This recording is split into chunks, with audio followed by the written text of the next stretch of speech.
ठीक है, बताएं भाई। लास्ट टॉपिक हमने क्या किया था? लास्ट टाइम पे हमने कौन किया था?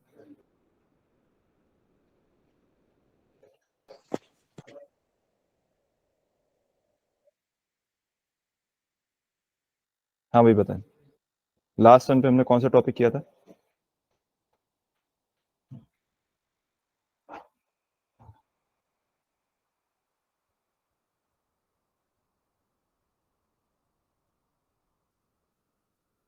याद है किसी को?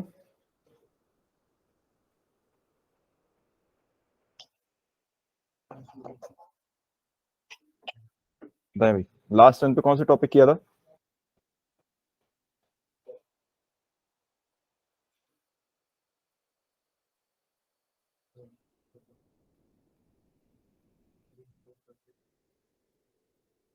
आवाज आ रही है भाई? Yes sir. हाँ तो बताएं भाई, क्यों नहीं बता रहे? मेंस्ट्रुएशन कंप्लीट हो गया था शायद। ठीक है, मेंस्ट्रुएशन किया था हमने लास्ट टॉपिक पे। तो इसी टॉपिक से रिलेटेड, ठीक है, ह्यूमन रिप्रोडक्शन, रिप्रोडक्टिव सिस्टम से रिलेटेड कुछ और हमें बातें करनी है। ठीक है, उसके बाद हम इसके लास्ट पार्ट पे आ जाएंगे चैप्टर के। ठीक है, मेंस्ट्रुएशन में हमने क्या किया था? हमने क्या पढ़ा था कि मेंस्ट्रुअल साइकिल में क्या होता है? ये अराउंड 28 डेज की साइकिल होती है। ठीक, सो ये अराउंड 28 डेज की साइकिल होती है। और इसमें होता क्या है? ठीक, अराउंड 28 डेज की साइकिल होती है ये, और इसमें होता क्या है कि मेंस्ट्रुएशन में जो हमारा रिप्रोडक्टिव सिस्टम है, फीमेल रिप्रोडक्टिव सिस्टम जो है, वो अपने आप को प्रिपेयर करता है। जो फीमेल रिप्रोडक्टिव सिस्टम है वो अपने आप को प्रिपेयर करता है फॉर व्हाट? किस चीज के लिए? फर्टिलाइजेशन। फर्टिलाइजेशन के लिए।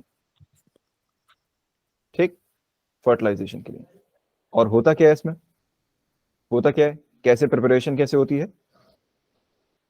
प्रिपरेशन कैसे होती है बताएं भाई। By ovulation. जो यूट्रस की वॉल्स हैं वो क्या होने में लगती जाकर है? अटैच हो जाते हैं। नहीं नहीं, यूट्रस की वॉल क्या होती है? ठीक हो जाता थिक होने लगती है। ठीक है, और उसमें ब्लड वेसल्स की सप्लाई इंक्रीज हो जाती है। क्लियर है भाई? क्लियर है? और जब फर्टिलाइजेशन, जब ओवम रिलीज होता है ओवरी से, ओवम रिलीज होता है ओवरी से, ठीक, on the 14th day, on the 14th day of menstrual cycle, तो उसको हम क्या कहते हैं? क्या कहते हैं उसको? ओव्यूलेशन। ओव्यूलेशन। ठीक, ओव्यूलेशन। और ओव्यूलेशन पे क्या होता है? ओवम, ओवम क्या करता है? वेट करता है किसका? शाम का। स्पर्म सेल्स का। ठीक है, ताकि फर्टिलाइजेशन हो, स्पर्म सेल्स ओवम से फ्यूज करें, फर्टिलाइजेशन हो, और किसका फॉर्मेशन हो? जाइगोट का फॉर्मेशन हो। ठीक, बट जब ऐसा नहीं होता तो क्या होता है? जब ऐसा नहीं होता तो क्या होता है? जब ऐसा नहीं होता तो क्या होता है? जो ओवम है, अनफर्टिलाइज्ड ओवम, ठीक, या अनफर्टिलाइज्ड एग, ठीक है, जो अनफर्टिलाइज्ड एग है वो क्या करता है? डीजेनरेट हो जाता है। क्या हो जाता है? डीजेनरेट हो जाता है अलोंग विद ब्लड वेसल्स। जो ब्लड वेसल्स, ठीक है, जो ब्लड वेसल्स यहाँ पे अवेलेबल करवाई गई थी यूट्रस की वॉल्स को, और जो मसल्स की थिकनिंग हुई थी एंडोमेट्रियम में, ठीक है, यूट्रस की इनर वॉल में, वो सब डीजेनरेट हो जाते हैं। ठीक, वो सब डीजेनरेट हो जाते हैं in the form of blood vessels. ठीक, ब्लड एंड म्यूकस। और ये जो ब्लीडिंग का फेस होता है ये लगभग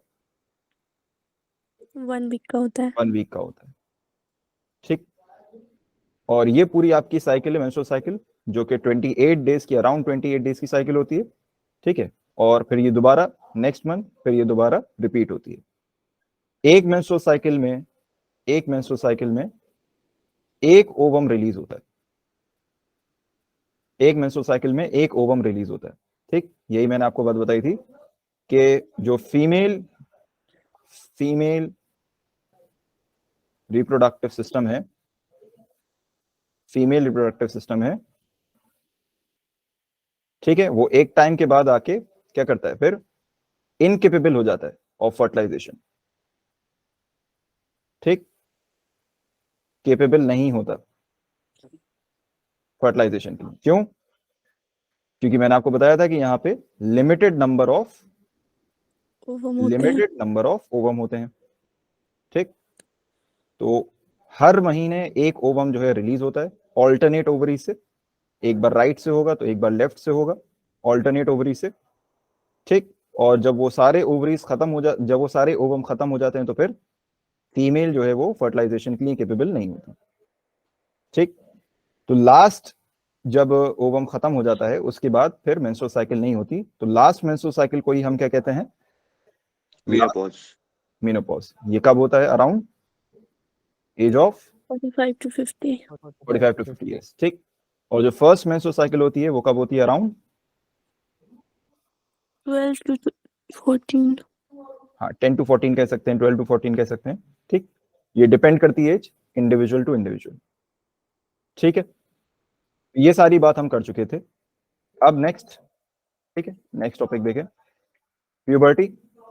प्यूबर्टी क्या है बताएं भाई, पढ़ रखा होगा सब लोगों ने, क्या है प्यूबर्टी?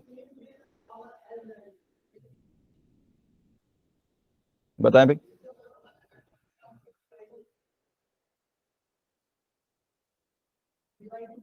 बताएं भाई, प्यूबर्टी क्या है?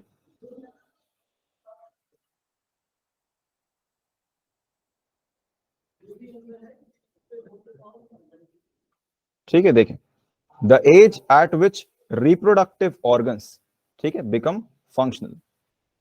तो इंडिविजुअल की वो एज जिस एज पे आपके रिप्रोडक्टिव ऑर्गन्स जो हैं वो क्या हो जाते हैं, फंक्शनल हो जाते हैं। Functional हो जाते हैं। और क्या करते हैं, they start producing sex hormone. Sex hormones.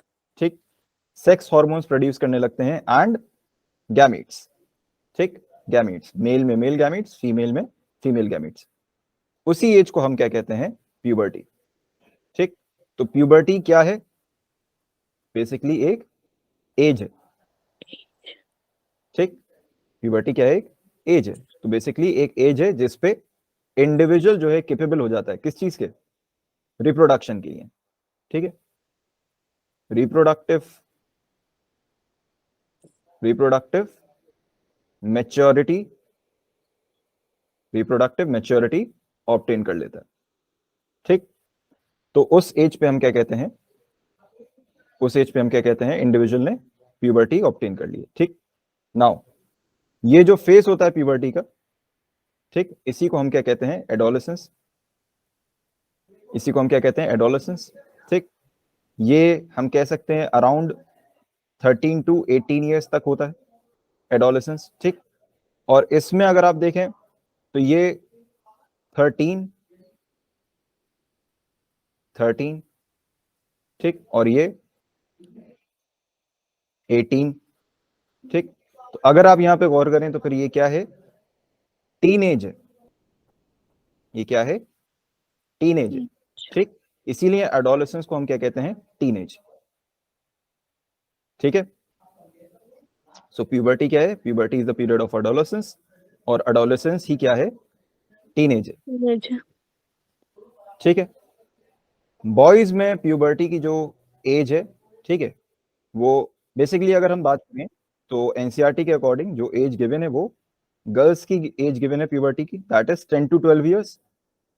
ठीक, 10 to 12 ईयर्स की एज पे रिप्रोडक्टिवली मैच्योर हो जाती हैं गर्ल्स। ठीक, और बॉयज में मैच्योरिटी लेट होती है।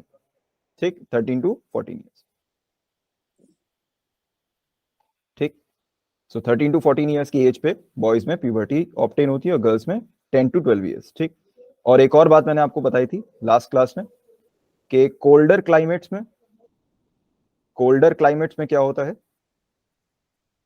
लेट वो होता है एग।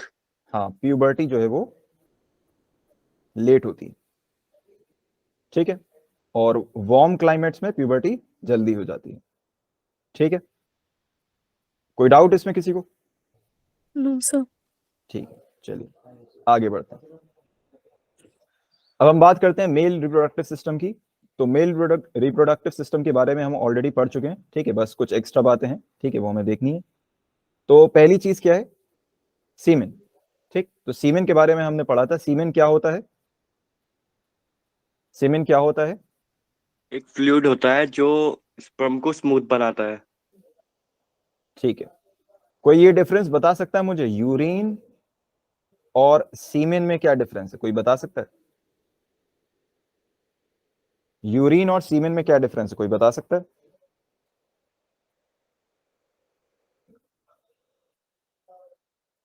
बताएं भाई।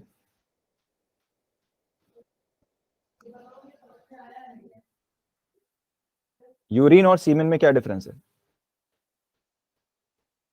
देखें भाई, यूरिन आपका क्या है? यूरिन क्या है? यूरिन क्या है? Waste product. हाँ, एक एक्सक्रीटरी वेस्ट है, एक्सक्रीटरी वेस्ट है, ठीक है। और इसमें क्या होता है? इसमें क्या होता है? यूरिया। यूरिया होता है, ठीक है, वाटर होता है, ठीक है। तो बेसिकली यही चीज होती है, ठीक है। एक यूरिया भी क्या है? अमोनिया का एक डेरिवेटिव है, ठीक।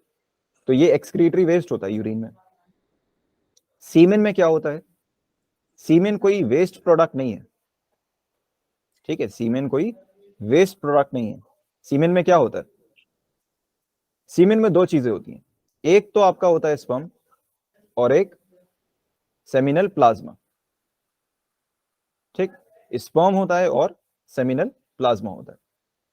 अब सीमेन को खाली स्पर्म नहीं कह सकते क्या?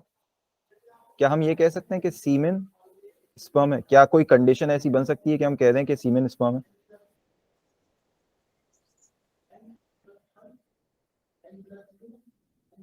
बताइए, कभी कह सकते हैं कि नो सर, सीमेन? स्पर्म नहीं हो सकता ठीक है, क्योंकि वो स्पर्म अलग चीज टेस्टिस है। से निकल। गुड, वेरी गुड, ठीक। तो स्पर्म अलग चीज है और सीमेन अलग चीज है, ठीक है।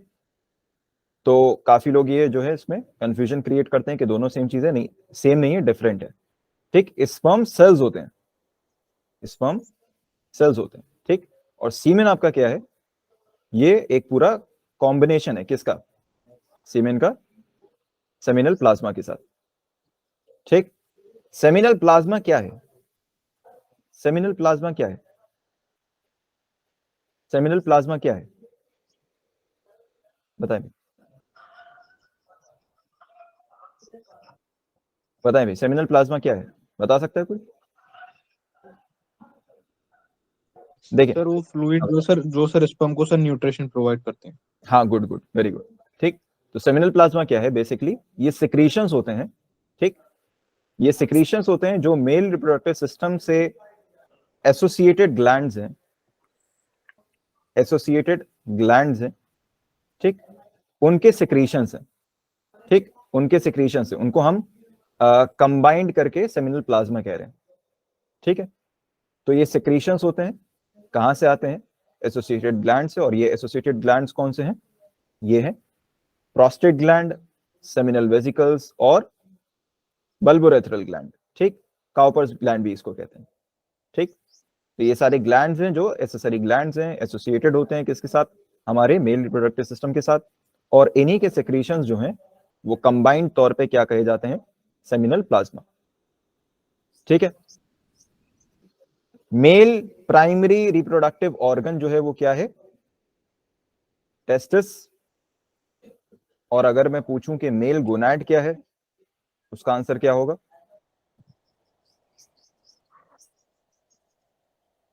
मेल गोनैड क्या है?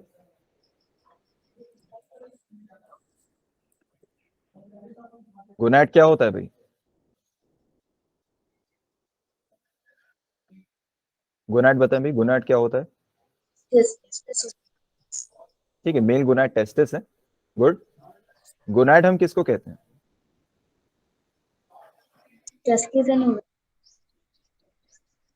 ठीक है, वो तो ठीक है, मेल गोनाड आपका टेस्टिस हो जाएगा, फीमेल गोनाड ओवरी हो जाएगा। गोनाड हम किसको कहते हैं? किसको? Primary reproductive organ. Good, very good. ठीक है, तो रिप्रोडक्टिव ऑर्गन जो होता है, रिप्रोडक्टिव ऑर्गन जो होता है दैट इज कॉल्ड गोनाड। ठीक, सो मेल गोनाड आपका क्या है? टेस्टिस है।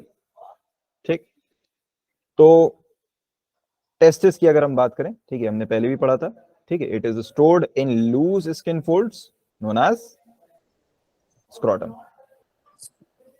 ठीक है, एक और इंपॉर्टेंट बात क्या है कि स्क्रोटम में ऐसे क्यों इसको स्टोर किया जाता है? ठीक है, तो देखें, टेस्टिस का जो टेम्परेचर होता है वो मेंटेन करना होता है, ठीक है, अराउंड 2 से 2.5 degree Celsius below body temperature. ठीक, बॉडी टेम्परेचर से 2 से 2.5 डिग्री सेल्सियस, ठीक है, कम टेम्परेचर पे टेस्टिस को रखना होता है। ठीक, क्यों? क्योंकि ये टेम्परेचर जो होता है ये एसेंशियल है टेस्टिस के लिए। ठीक, कैसे? क्योंकि टेस्टिस जो है इस टेम्परेचर पे काफी अच्छी एफिशिएंसी के साथ स्पर्म का प्रोडक्शन करता है। ठीक है, it is essential for production of sperms. ठीक है, तो नॉर्मल बॉडी टेम्परेचर अगर आप देखें, ठीक है, तो आपका नॉर्मल बॉडी टेम्परेचर अराउंड ऐसी रहता है 25 डिग्री सेल्सियस से, आप मान सकते हैं 25 डिग्री सेल्सियस से 28 डिग्री सेल्सियस। ठीक, तो आप मान सकते हैं कि इससे जितना भी आपका बॉडी टेम्परेचर है उससे 2 से 2.5 डिग्री सेल्सियस जो है कम टेम्परेचर ऑब्टेन कौन करवा देता है? स्क्रोटम। ठीक, तो इसीलिए इसको स्क्रोटम में रखा जाता है ताकि टेम्परेचर का जो है एक डिफरेंस मेंटेन हो सके। इसके बाद from each testis a long tube arises, और ये ट्यूब क्या है? Vas deferens. ठीक है, हमने देखा था टेस्टिस से एक ट्यूब, लॉन्ग ट्यूब निकलता है, ठीक है, that is called vas deferens. और वास डिफरेंस का काम क्या है? वास डिफरेंस का काम क्या है? इट कैरीज स्पर्म को दूसरे ऑर्गन्स पे लेके जाना। Good, very good. ठीक है, सेमिनल वेसिकल्स तक ले जाना। ठीक है, और बाकी भी आगे, ठीक है, कंटिन्यू होता है वो। वास डिफरेंस की अगर हम बात करें तो वास डिफरेंस क्या करता है?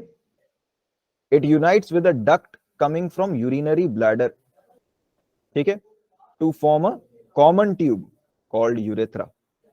ठीक, तो अगर आप लोगों को डायग्राम याद हो तो उसमें क्या होता है कि एक कॉमन पैसेज बनता है, मैंने बताया था लास्ट क्लास में भी कि एक कॉमन पैसेज बन जाता है फॉर बोथ यूरिन एंड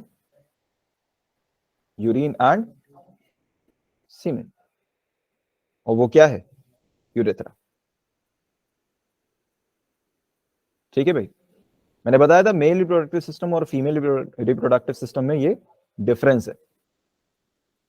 ठीक है, फीमेल रिप्रोडक्टिव सिस्टम में यूरिन और जो है बाकी जो उनके एक्सक्रीशंस होते हैं, ठीक है, जो फीमेल जेनिटल ट्रैक्ट है वो डिफरेंट है।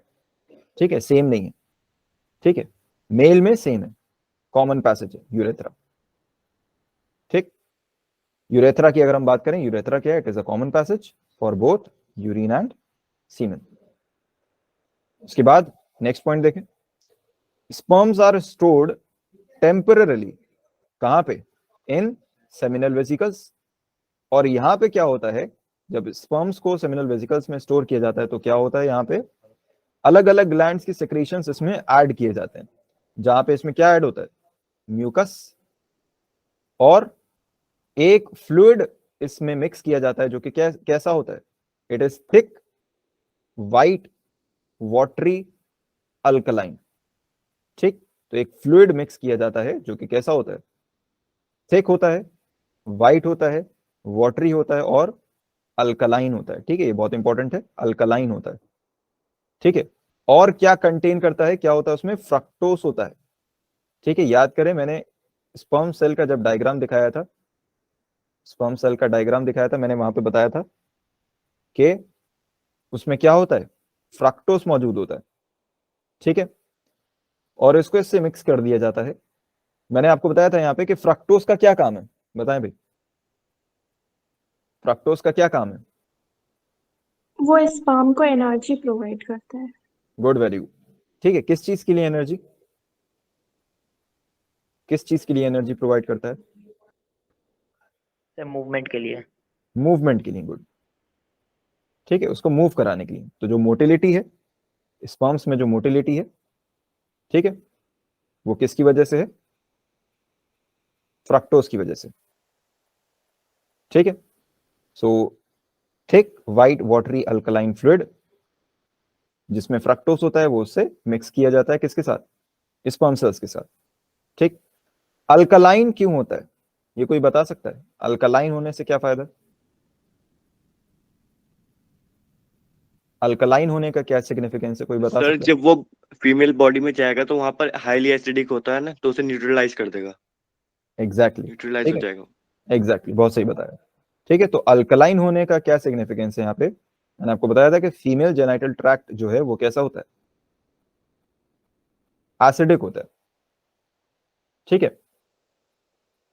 तो जब ये अल्कलाइन जाएगा एसिडिक मीडियम में, तो फिर वहां पे एसिड को न्यूट्रलाइज कर देगा वो। ठीक, और अगर ऐसा नहीं होगा तो क्या होगा? स्पर्म सेल्स वहां पे एंटर होते ही सब किल हो जाएंगे एसिडिक मीडियम में। ठीक है, तो इसलिए इनको अल्कलाइन बनाया जाता है। सो फ्रक्टोज की अगर हम यहाँ पे बात करें, फ्रक्टोज क्या काम करता है? Provides energy for movement of sperms. और अल्कलाइन सिक्रीशन क्या करता है? प्रोस्टेट ग्लैंड से आता है, इंपॉर्टेंट है। ठीक है, प्रोस्टेट ग्लैंड से आता है अल्कलाइन सिक्रीशन। क्या करता है? इट न्यूट्रलाइजेस एसिडिक मीडियम और ऑफ फीमेल जेनाइटल ट्रैक्ट। ठीक है भाई, यहां पे डाउट किसी को? कोई डाउट यहां पे किसी को? No sir. ठीक है, चलिए आगे बढ़ते हैं। नेक्स्ट देखिए, फीमेल रिप्रोडक्टिव सिस्टम। ठीक, फीमेल रिप्रोडक्टिव सिस्टम, तो इसको भी हम पढ़ चुके थे। ठीक है, इसकी भी कुछ एक्स्ट्रा बातें हैं, वो देख लेते हैं। तो पहला पॉइंट क्या है? At puberty ovarian follicles gets matured and produces ovum.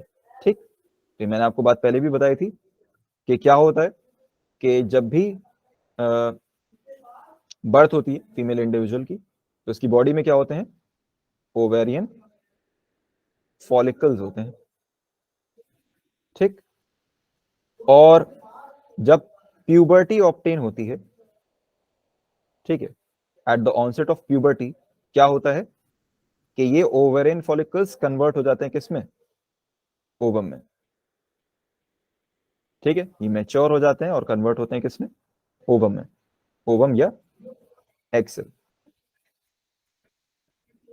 ठीक है, और एक एक करके फिर ये ऑल्टरनेट ओवरी से रिलीज होते रहते हैं। ठीक है भाई, नेक्स्ट एक पॉइंट देखें। The tubes that carry eggs from ovary to uterus, उनको हम क्या कहते हैं? Fallopian tubes. ओवरी से अटैच्ड होते हैं, ओवरी से अटैच्ड होते हैं। ठीक है, नेक्स्ट पॉइंट देखें। Fertilization takes place in fallopian tube. ठीक, देखें, जो पुरानी एनसीईआरटी थी, ठीक है, उसमें ये करेक्शन किया गया है। ठीक है, जब से एनसीईआरटीज जो हैं वो रिवाइज हुई हैं, ठीक है, तो उनमें ये एक करेक्शन कर दिया गया है। तो पहले जो एनसीईआरटी थी, अगर आप पुरानी एनसीईआरटी को ही उठा के देखें, तो पुरानी एनसीईआरटी में आपको दिखेगा कि फर्टिलाइजेशन जो है वो कहां पे होता है? It takes place at vagina. एम्प्यूलरी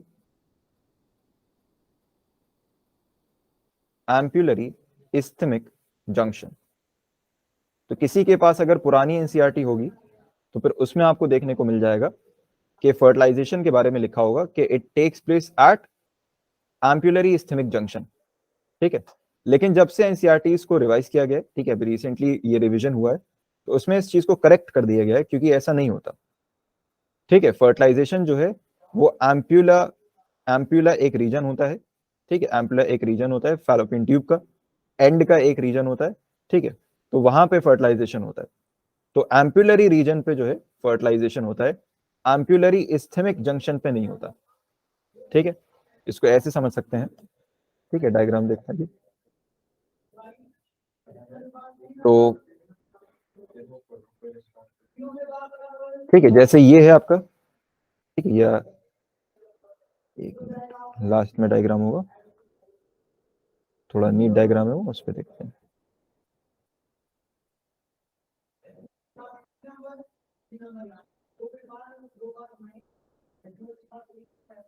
ठीक है, यहाँ पे देखिए कि भाई विजिबल है सबको? ठीक है, तो ये वाला जो पार्ट होता है, ठीक है, बेसिकली ये वाला जो पार्ट है, ठीक है, एंड का पार्ट, ये समझ लें कि ये क्या है, एम्पुला। एम्पुला। और ये जो मिड पार्ट होता है, ये होता है इस्थमस। ठीक, ये होता है इस्थमस। ठीक, तो पहले ये कहा जाता था कि यहाँ पे इनके बीच में जंक्शन पे फर्टिलाइजेशन होता है, अब उस चीज को रिवाइज कर दिया गया है। ठीक है, तो बेसिकली बताया गया है कि कहाँ पे होता है फर्टिलाइजेशन, एम्पुला पे होता है। ठीक है, एम्पुलर रीजन पे होता है। क्लियर है? क्लियर है भाई?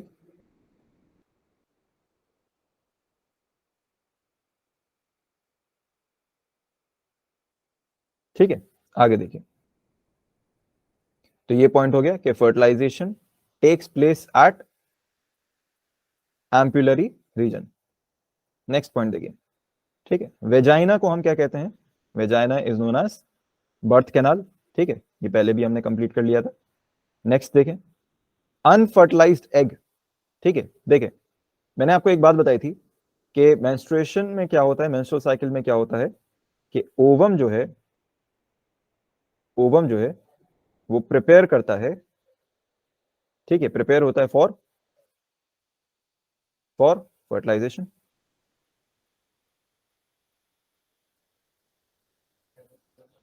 बट जब फर्टिलाइजेशन नहीं होता है, जब फर्टिलाइजेशन नहीं होता है तो क्या होता है, जो अनफर्टिलाइज्ड एग है, जो अनफर्टिलाइज्ड ओवम है, वो अराउंड 24 आवर्स, या हम कह सकते हैं 1 डे, ठीक, एक दिन तक वेट करता है फॉर स्पर्म्स टू फर्टिलाइज। ठीक, जब उसको पूरे एक दिन तक कोई स्पर्म्स नहीं मिलते, फर्टिलाइजेशन नहीं होता, तो फिर वो डिजेनरेट हो जाता है। ठीक, तो अनफर्टिलाइज्ड एग जो है वो आपके यूट्रस में रहता है, आपके क्या कहते हैं, रिप्रोडक्टिव ट्रैक्ट में रहता है फॉर अराउंड 1 डे। ठीक, ओव्यूलेशन की अगर हम बात करें, मैंने आपको बताया था कि मेंस्ट्रुअल साइकिल में 14th डे पे ओवम रिलीज होता है, ओवम रिलीज होता है, इसी को हम क्या कहते हैं, ओव्यूलेशन। ठीक, नेक्स्ट पॉइंट देखें, यूट्रस की जो इनर वॉल है, यूट्रस की जो इनर वॉल है, ठीक है, ये क्या है, एंडोमेट्रियम। मैंने बताया था एंडोमेट्रियम इंपॉर्टेंट है, क्यों? एंडोमेट्रियम में ही क्या होता है, एंडोमेट्रियम में क्या होता है, बताएं भाई, क्या होता है एंडोमेट्रियम में?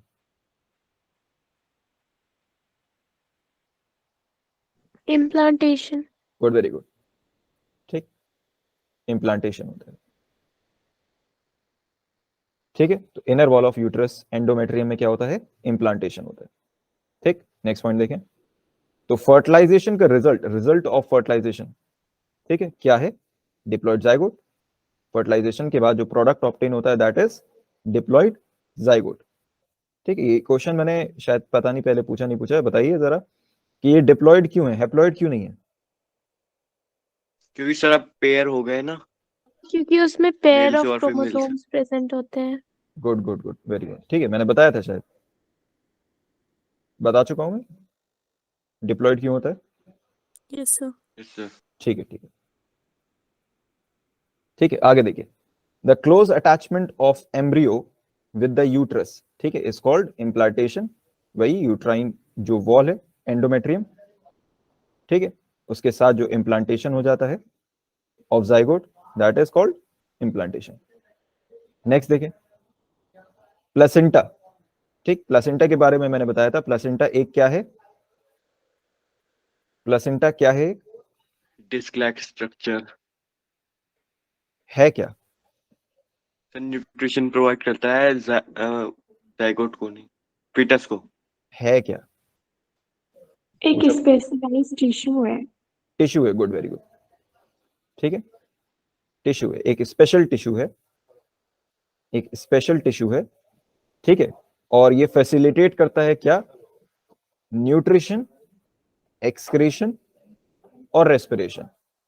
ठीक है, किसको, फीटस को, ठीक है, डेवलपिंग एम्ब्रियो को, फीटस को, ठीक। न्यूट्रिशन, एक्सक्रीशन और रेस्पिरेशन, ये तीनों काम करवाता है। नेक्स्ट देखें, development of fetus inside mother's body, ठीक है। ये जो पूरा टाइम ड्यूरेशन होता है, ठीक है, किसी भी फीमेल मदर की बॉडी में, ह्यूमन की बात कर रहे हैं हम, पूरे फीटस के डेवलपमेंट का जो टाइम पीरियड है दैट इज अराउंड 9 मंथ्स, या अगर हम वीक्स में बात करें तो 40 वीक्स, या अगर हम डेज में बात करें तो 280 डेज, ठीक है, ठीक है भाई। ये जो टाइम पीरियड होता है फीटस के डेवलपमेंट का, इसी को हम क्या कहते हैं, प्रेगनेंसी, प्रेगनेंसी या gestation period, gestation period, clear है। और जब पूरा फीटस जो है डेवलप हो जाता है, फुल्ली डेवलप हो जाता है, ठीक है, तो फिर मदर की बॉडी से जो है वो बाहर आता है, ठीक है, उसकी बर्थ होती है, ठीक है। तो ये जो बर्थ होती है इसी को हम क्या कहते हैं, डिलीवरी, ठीक, डिलीवरी, या टेक्निकल टर्म क्या है इसकी, पार्चुरेशन, पार्चुरेशन, ठीक है। अच्छा, फीटस की जो बर्थ होती है, ठीक है, बेबी की जो बर्थ होती है, ठीक है, ये कैसे होती है, यूट्रस में। यूट्रस में आपके क्या होता है, यूट्रस में क्या होता है, काफी हम कह सकते हैं हम कह सकते हैं काफी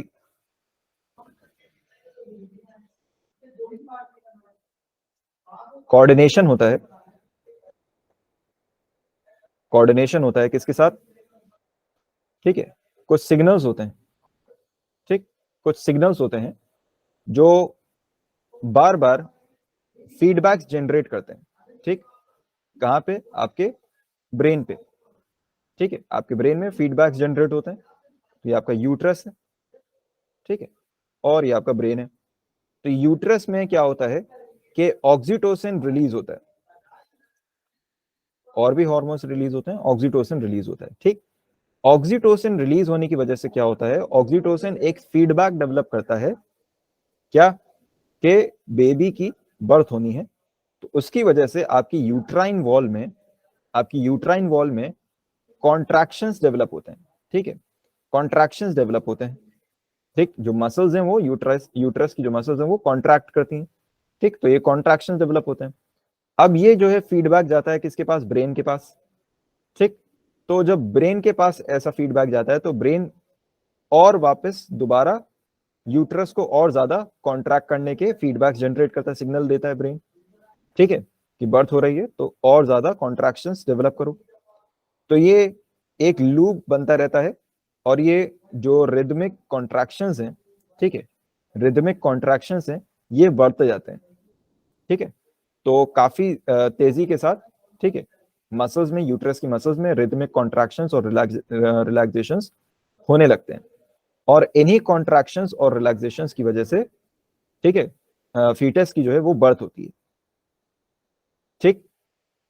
तो ये किसकी वजह से होता है कि जो हार्मोन्स आपकी बॉडी में रिलीज हो रहे हैं, ठीक है, वो एक विगरस फीडबैक जनरेट करते हैं, ठीक है, टू एंड फ्रॉम ब्रेन और यूट्रस। तो बार बार जो है उसकी वजह से क्या होता है, कॉन्ट्रैक्शंस और रिलैक्सेशंस बढ़ते जाते हैं यूट्रस में, ठीक है, और फिर उसमें बर्थ हो जाती है, ठीक है। कई बार क्या होता है, कई बार क्या होता है कि बॉडी में at the time of parturition, body में क्या होता है कि कॉन्ट्रैक्शंस जो है वो, ये जो कॉन्ट्रैक्शंस है ये कम प्रोड्यूस हो रहे होते हैं, ठीक। तो इस टाइम पे क्या किया जाता है कि डॉक्टर्स जो है वो इमीडिएट इमीडिएट इंजेक्शंस दे देते हैं, ठीक है, इंजेक्शन इंजेक्ट कर देते हैं बॉडी में, किसका, ऑक्सीटोसिन का, ठीक है, ऑक्सीटोसिन का इंजेक्शन जो है वो इंजेक्ट कर दिया जाता है बॉडी में, ठीक है, ताकि उससे जो है जल्दी कॉन्ट्रैक्शंस और रिलैक्सेशंस हो। क्लियर है भाई, यहां पे कोई डाउट किसी को, किसी का कोई डाउट?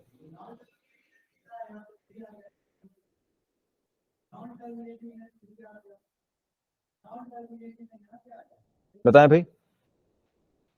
कोई डाउट? No sir. ठीक है, चलिए नेक्स्ट स्लाइड देखते हैं। ठीक है, तो अब हम आ गए हैं हमारे चैप्टर के लास्ट टॉपिक पे। That is reproductive health. कोई बताएगा ये रिप्रोडक्टिव हेल्थ क्या है?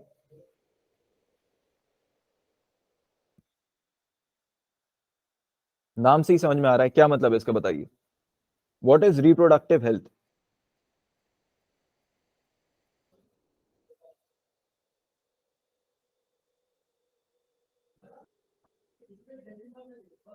बताइए भाई, रिप्रोडक्टिव हेल्थ क्या चीज है? Absence of disease or weakness relating to the reproductive system. Good, very good. Google किया था क्या भाई? No sir, मेरा पहले से notes था उसमें। ठीक है, ठीक है। देखिए भाई, नाम से ही समझ में आ रहा है, नाम से ही समझ में आ रहा है, रिप्रोडक्टिव हेल्थ मतलब रिप्रोडक्टिव सिस्टम की हेल्थ। ठीक, रिप्रोडक्टिव सिस्टम की हेल्थ। अब यहां पे तो आपने अभी तक सुना होगा कि आपकी बॉडी की हेल्थ जो है इंपॉर्टेंट होती है। ठीक है, तो रिप्रोडक्टिव सिस्टम की हेल्थ का क्या मतलब हुआ? रिप्रोडक्टिव सिस्टम जो है, रिप्रोडक्टिव सिस्टम, इसकी हेल्थ मेंटेन करने का क्या मतलब हुआ? इसकी हेल्थ मेंटेन करने का क्या मतलब हुआ? क्या रिप्रोडक्टिव सिस्टम में भी कोई डिजीजेस होती हैं क्या? क्या रिप्रोडक्टिव सिस्टम में भी कोई डिजीज हो सकती है? अगर हो सकती है तो फिर उसकी हेल्थ मेंटेन करना इंपॉर्टेंट है नहीं है? बताएं भाई, कोई डिजीज हो सकती है रिप्रोडक्टिव सिस्टम में? Yes sir. बिल्कुल हो सकती है। ठीक, तो जो हमारा रिप्रोडक्टिव सिस्टम है ये ससेप्टेबल होता है, ये ससेप्टेबल होता है टू टू डिजीजेस। ठीक, और इंपॉर्टेंट क्यों है? इंपॉर्टेंट क्यों है इसकी हेल्थ मेंटेन करना? इंपॉर्टेंट क्यों है? मैंने आपको बताया था, जो जिन लोगों को इवोल्यूशन याद होगा, ठीक है, ये सॉरी हेरिडिटी इवोल्यूशन याद होगा, उसमें मैंने आपको बताया था कि दो तरीके के सेल्स होते हैं, सोमैटिक सेल्स और जर्म सेल्स। क्या डिफरेंस है दोनों में? क्या डिफरेंस है दोनों में?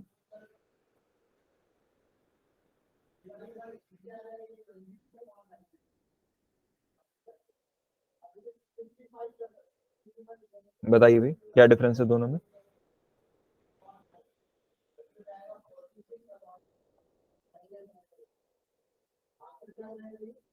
नए स्टूडेंट हैं क्या भाई सब? देखें, जर्म सेल्स में मैंने आपको बताया था कि जर्म सेल्स में क्या होता है, ये वो सेल्स हैं जो गैमीट सेल्स होते हैं, गैमीट सेल्स होते हैं।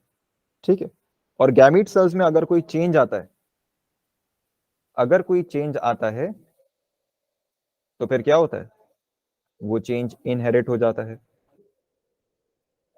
तो ये जो चेंज होगा, जो जर्म सेल्स में आएगा, गैमीट सेल्स में, ये फर्दर ऑफस्प्रिंग्स में कैरी ऑन होगा।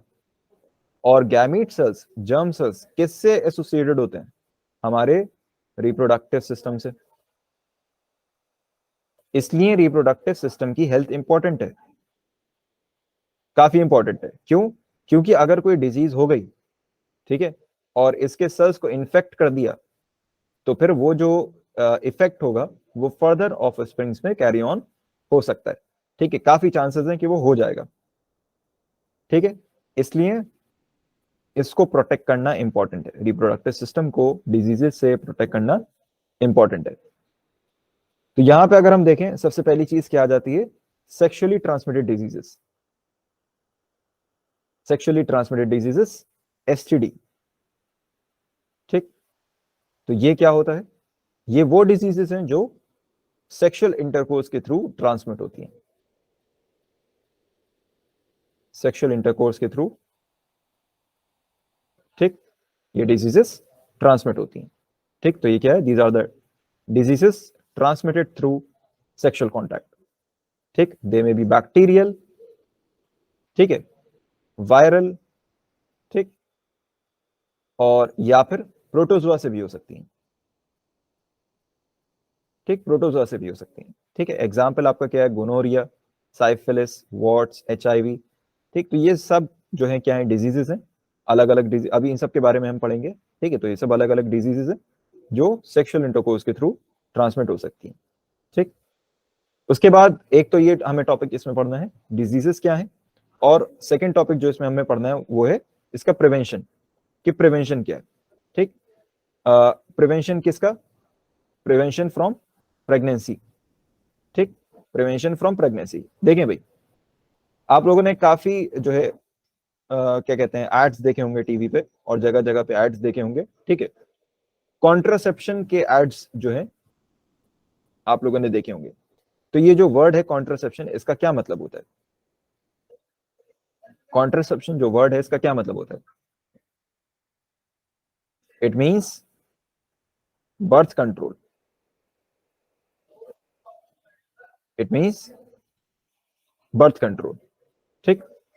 तो प्रिवेंशन ऑफ प्रेगनेंसी का क्या मतलब है कि कॉन्ट्रासेप्शन करना, ठीक, टू प्रिवेंट बर्थ, ठीक। तो प्रेगनेंसी जो है it can be prevented by 3 main methods, ठीक है, अलग अलग मेथड्स हैं, इसके बारे में हमें पढ़ना है। जो मेन मेथड्स हैं वो क्या है, बैरियर मेथड्स हो गए, केमिकल मेथड्स हो गए, सर्जिकल मेथड्स हो गए, ठीक। इन सब के बारे में हम पढ़ेंगे, ठीक है। बैरियर मेथड्स में कुछ चीजें होती हैं, ठीक है, कुछ प्रोडक्ट्स हैं जिनको यूज करके हम एक बैरियर क्रिएट कर देते हैं, ठीक है, स्पर्म्स और ओवम के बीच में एक बैरियर क्रिएट कर देते हैं ताकि दोनों जो है मीट ना कर सकें। तो बेसिकली इस पूरे कॉन्सेप्ट का जो है मकसद यही होता है कि आप स्पर्म सेल्स और ओवम में जो है एक बैरियर क्रिएट कर दें ताकि ये दोनों एक दूसरे से इंटरेक्ट ना कर पाए, और इंटरेक्शन नहीं होगा तो प्रेगनेंसी नहीं होगी, फर्टिलाइजेशन नहीं होगा, ठीक है। तो इन सब के बारे में पढ़ते हैं एक एक करके। सबसे पहले आपकी आ जाती हैं डिजीजेस, ठीक। सबसे पहले हम डिजीजेस के बारे में पढ़ते हैं।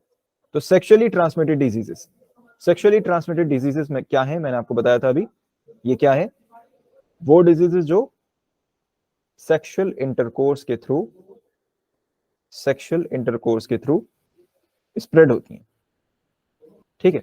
अब बात तो ये आती है, ये बताएं भाई, बात ये आती है कि सेक्सुअल इंटरकोर्स पूरी दुनिया करती है भाई, ठीक है। सेक्सुअल इंटरकोर्स तो होना ही है, ठीक है। दो मेल फीमेल जब मेट करेंगे, ठीक है, कॉपुलेशन होगा, सेक्सुअल इंटरकोर्स होगा, तभी जनरेशन आगे होगी, फर्टिलाइजेशन तभी होगा, ठीक है। अगर हम इसी को प्रिवेंट कर देंगे तो फिर क्या होगा, कुछ होगा ही नहीं, ठीक है भाई, पूरी लाइफ जो है वो एग्जिस्टेंस ही खत्म हो जाएगा। बताएं भाई, तो इसको फिर अगर इससे डिजीज फैल रही हैं तो वो हर इंडिविजुअल में क्यों नहीं है, सारे ही इंडिविजुअल में क्यों नहीं, अगर ऐसे डिजीज अगर स्प्रेड हो रही हैं तो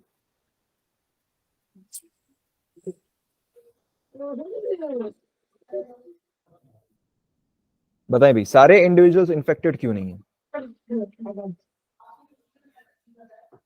So because of health issue. नहीं, हेल्थ इशू क्या मतलब कोई अगर हेल्दी है, कोई हेल्दी है तो उसको एसटीडी नहीं होगी, ये कहना तो चाहते उससे STDs नहीं होगा। हैं? ऐसा नहीं है, ऐसा नहीं है, बल्कि हेल्दी पर्सन को ही एसटीडी होती है भाई, ठीक है। देखें नीचे मैंने साफ साफ बताया है, it spreads from an infected person to a healthy अगर पर्सन। कोई इन्फेक्टेड पर्सन है उसके साथ अगर सेक्सुअल कांटेक्ट हो तो फिर हेल्दी पर्सन को हो सकता है। ठीक है, गुड। बट बात तो ये आ रही है ना कि अगर कोई इन्फेक्टेड पर्सन हो, ठीक है, तो इन्फेक्टेड पर्सन, मेरा कहने का मकसद ये है कि अगर सेक्सुअल इंटरकोर्स से, सारे ही सेक्सुअल इंटरकोर्स से अगर ये डिजीजेस स्प्रेड होती हैं तो हर किसी में ये डिजीज होगी, हर इंडिविजुअल में डिजीजेस होंगी, एसटीडीज। अगर एक यही क्राइटेरिया है सिर्फ सेक्सुअल इंटरकोर्स, तो सेक्सुअल इंटरकोर्स तो हर इंडिविजुअल कर रहा है, ठीक है, तो हर इंडिविजुअल में एसटीडी होगी? No, sir. नहीं है, जाहिर सी बात है नहीं है भाई, ठीक है, क्योंकि ये तो क्या कहते हैं, लीथल होती है, डेथ हो सकती है इससे, तो तो ऐसा क्यों है? हर इंडिविजुअल में अगर नहीं है एसटीडी तो क्या सिर्फ एक यही क्राइटेरिया सेक्सुअल इंटरकोर्स, या कोई और भी क्राइटेरिया हो सकता है? कोई और भी क्राइटेरिया हो सकता है? Yes, sir. हो सकता है। Good, very good. बताएं भाई क्या क्राइटेरिया है सेक्सुअल इंटरकोर्स के अलावा, और क्या क्राइटेरियाज हैं जिनके थ्रू एसटीडीज जो हैं स्प्रेड हो सकती हैं? सर, अगर कोई इन्फेक्टेड पर्सन है और उसका इंजेक्ट करा हुआ इंजेक्शन अगर कोई हेल्दी इंसान को इंजेक्ट किया जाए तो उसमें भी वो आ सकता है। गुड, वेरी गुड, ठीक है। और भी बहुत तरीके हैं। बेसिक जो कॉन्सेप्ट है वो क्या है? बेसिक कॉन्सेप्ट क्या है? Blood transfusion.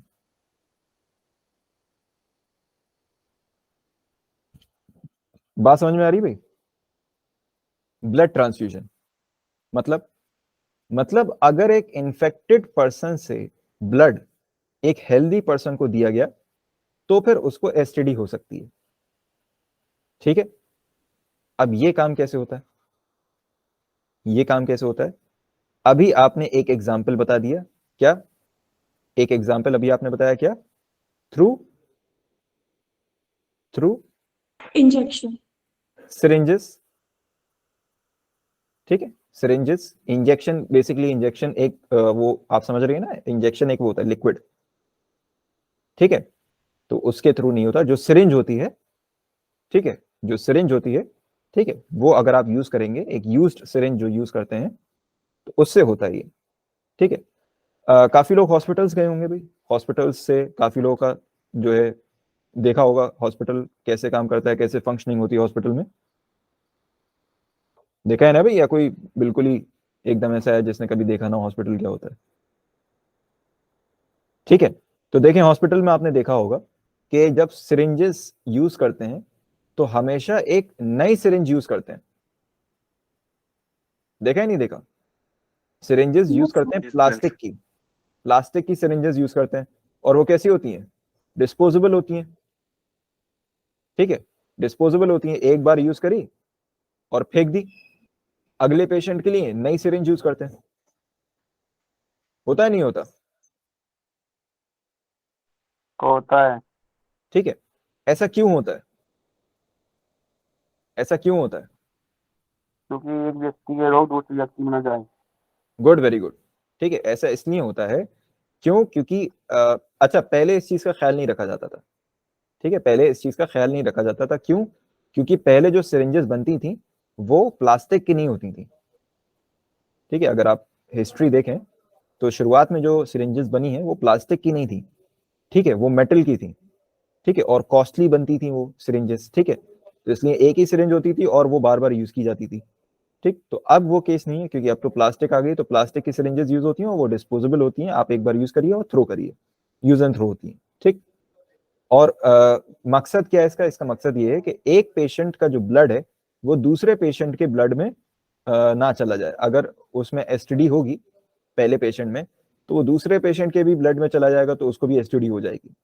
ठीक है, और ब्लड ट्रांसफ्यूजन के लिए आपको बहुत ज्यादा ब्लड होने की जरूरत नहीं है, सिर्फ एक जरा से कुछ सेल्स की जरूरत होती है। ठीक है, कुछ सेल्स के ब्लड के कुछ सेल्स की जरूरत होती है, अगर वही कांटेक्ट में आ गए तो फिर एसटीडी हो जाएगी। ठीक है, अच्छा, दूसरा तरीका क्या है? दूसरा तरीका क्या है? एक तो ये हो गया थ्रू सिरिंजेस। ठीक है, और ये सिरिंज हम किसकी बात कर रहे हैं? हॉस्पिटल्स की। ठीक है, दूसरा क्या है तरीका? Drug abuse.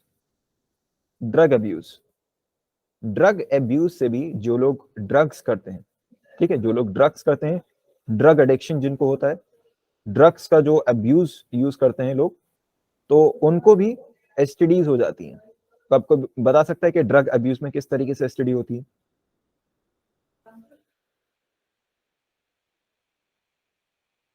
बताएं भाई।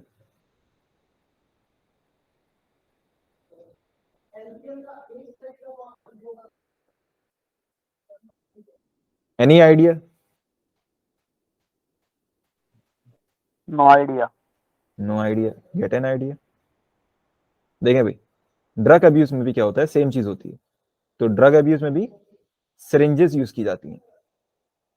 ठीक, जो ड्रग एडिक्ट्स होते हैं, ठीक, वो सिरिंजेस यूज करते हैं, और वो सिरिंजेस जो है फिर शेयरिंग करते हैं, उसकी सिरिंजेस की शेयरिंग करते हैं, वो शेयर करते हैं। एक सिरिंजेस किसी ने ली तो फिर वो दूसरा आदमी शेयर करेगा, और फिर उसी से क्या होता है, फिर एसटीडी हो सकती है। ठीक है, वही सेम तरीका है जैसे हॉस्पिटल्स में हो सकता है, वैसे यहाँ पे भी हो सकता है। ठीक, तो एक तो ये हो गया थ्रू सिरिंजेस इन हॉस्पिटल्स, और एक ये हो गया through sharing of syringes by drug addicts. और एक और तरीका क्या है, एक और तरीका क्या है, यूजिंग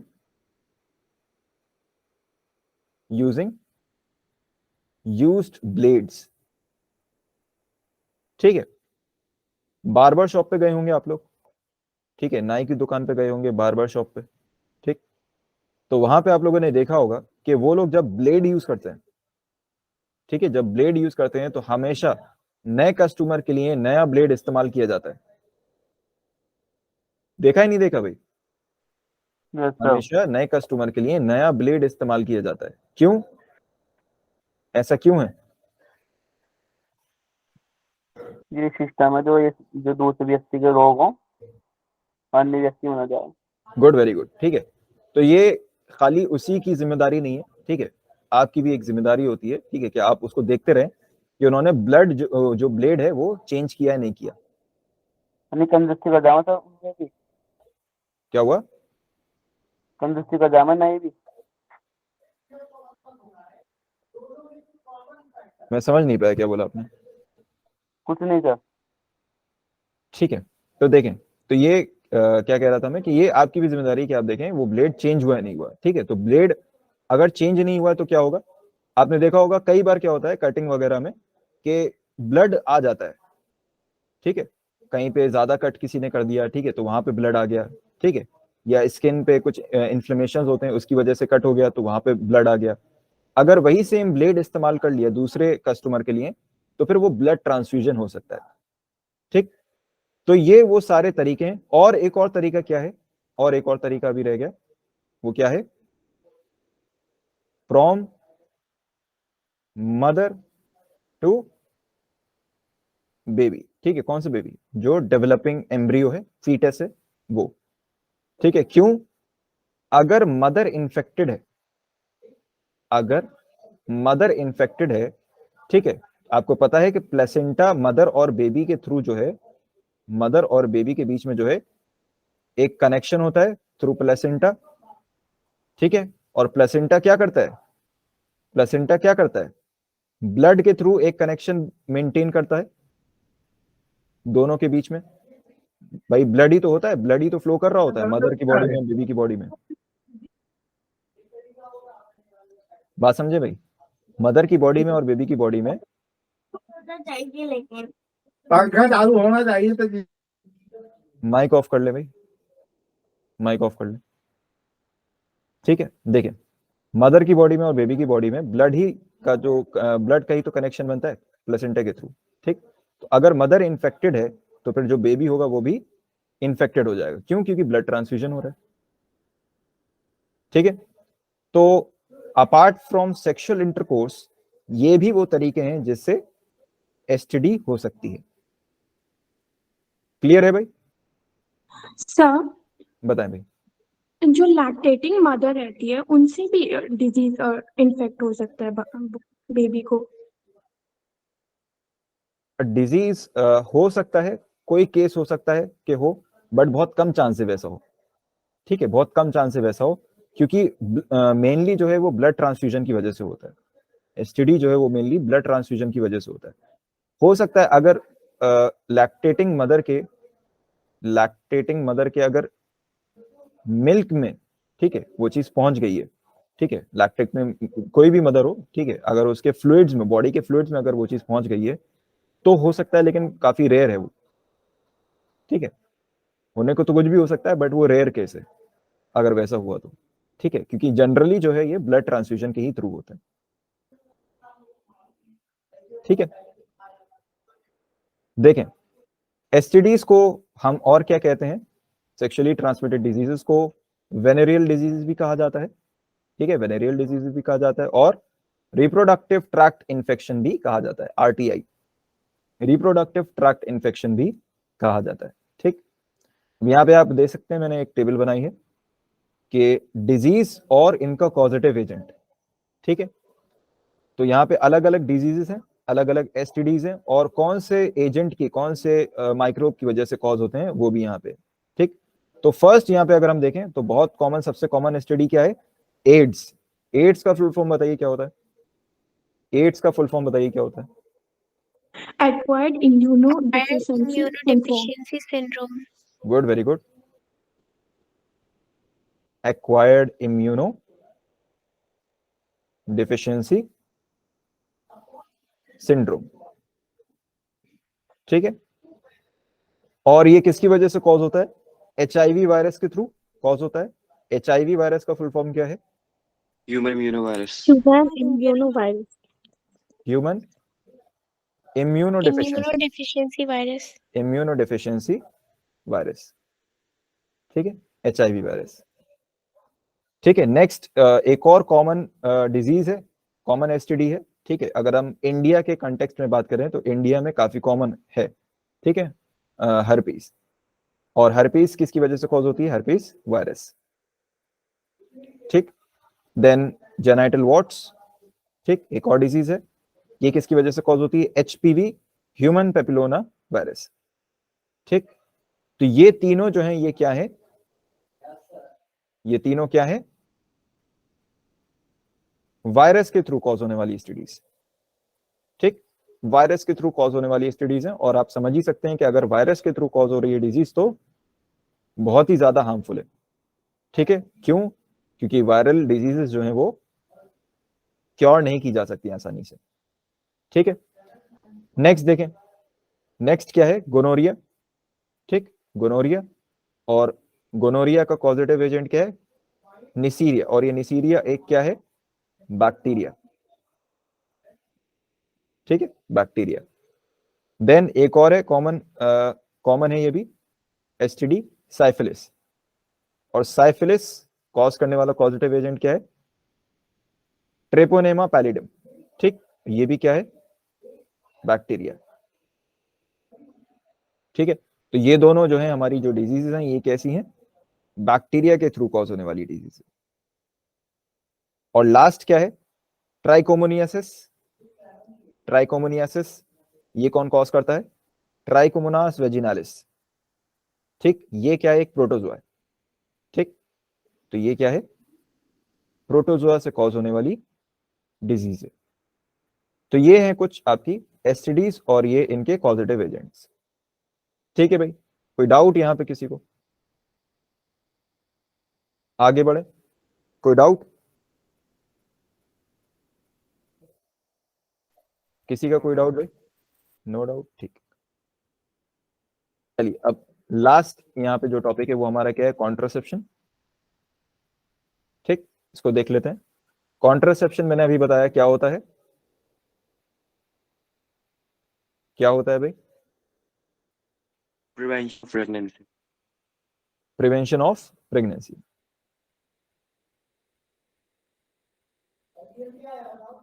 प्रिवेंशन ऑफ प्रेगनेंसी। ठीक, अच्छा, प्रेगनेंसी देखे अगर हम बात करें तो ये तो एक क्या है? नेचुरल मेथड है। ठीक है, नेचुरल हम कह सकते हैं फिनोमेना है नहीं है भाई?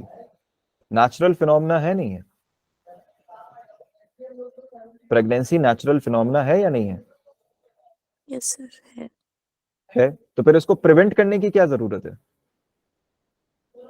पॉपुलेशन कंट्रोल के लिए, अनवांटेड प्रेगनेंसी को प्रिवेंट करने के गुड, लिए। Very good. ठीक है, तो इसका जो एक मेजर रिक्वायरमेंट है वो क्या है? Population control. Population control. एक और रिक्वायरमेंट क्या है इसकी?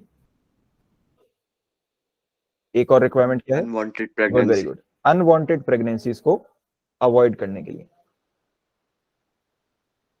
अनवांटेड प्रेगनेंसीज को अवॉइड करने के लिए। ठीक है, देखें भाई, अगर हम बात करें इंडिया की, खाली इंडिया की अगर हम बात करें तो अभी रिसेंटली आपने देखा होगा इंडिया जो है सबसे पॉपुलेटेड कंट्री हो चुका है, ठीक है।